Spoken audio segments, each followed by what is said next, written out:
Hey, what's up, Unbroken Nation? You mentioned the word struggle. What did you learn about yourself through struggle, especially during that time? And even today, what do you learn about? What do you understand? What was maybe the most valuable lesson for you in struggle? For me, the most valuable part is the fact that I could be a mental it strengthens you mentally Mm. for that struggle does do that. Like I tell people that working out isn't necessarily for me to keep my weight down and be strong and be fit and look good at the beach. That is all consequence of everything. That's great. But for me, it's a mental thing. If I'm saying, all right, I'm going to do 10 laps around this track. Okay. I want to get those 10 laps. I don't want to give up. I don't want to stop at 8.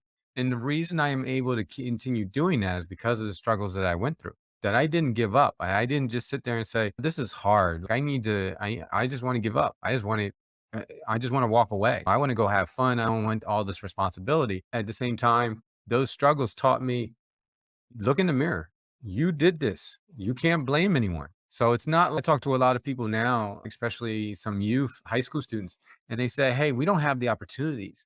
Man, there's nobody giving us, we have stimulus checks and stuff like that, but there's no jobs out for Black people like me. There's no excuses. We got to go ahead and make the best of what our opportunity is.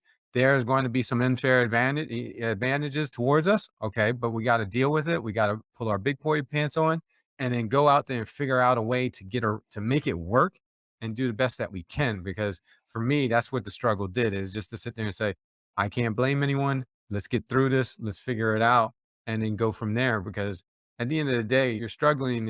It can be lonely, but the other part of it is there are people out there to help out.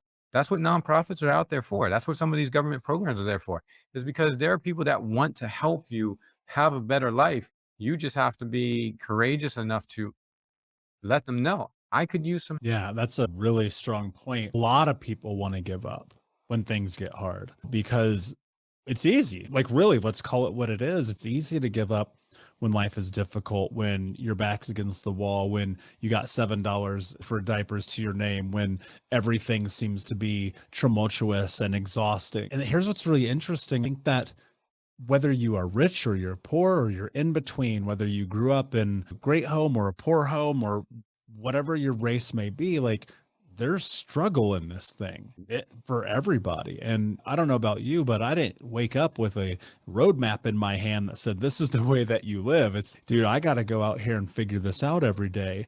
And there's days where I don't want to, but just like you in the laps, I have drilled within myself this idea that you have to keep going forward no matter what. But people want to quit because it's hard. James, what would you tell to people when they want to quit? Like, what advice would you give them when they're in that place? Because you've been there, I've been there. Mhm. And it's like, it's really easy to say, don't give up. But I don't think that really helps that much for people who are at their Sure. just at their lowest. I would say the same thing I tell my kids. I was like, it's life is hard. I know you want to give up, but just continue. Just keep going just a little bit longer. Whether you say, okay, I'm going to give this another day, I'm going to give it another week, I'm going to give it another month. Just set a deadline and just keep going. And then once you get to that deadline, see if there was any progress. See if things got easier. See if you stuck to your plan. Because at the end of the day, if you could sit there and make a little bit of progress, improve by that 1%, or get a little bit closer to out of the hole or closer to your goal, if you see that little progress, it will motivate you to say, okay, all right, I didn't give up when I could have. And okay, maybe that'll motivate them to keep going. Maybe they'll say, all right, I'll give it another week. I'll give it another month. So it's not that don't give up. I'm just saying, just try a little bit longer. Just be patient. Just give it a more, just focus a little bit more and see what happens. There are times where I sit there as a startup founder and I'm like, you've been working on this project for 2 years? Whoa, that's a long time. I'm like, how far have you gotten? What's the progress been and things like that? If the metrics aren't there, I'm like, it's probably time to pivot or try something else. It's not always saying you need to go in that straight path and keep going. There's going to be times where you got to make a left turn and then go straight again. Like, it's just a matter of being patient and then figuring out, all right, maybe I should try something different. Maybe I need to maybe find an alternative to get to the same point. It's not always just one line. There's definitely different ways to get to the same destination.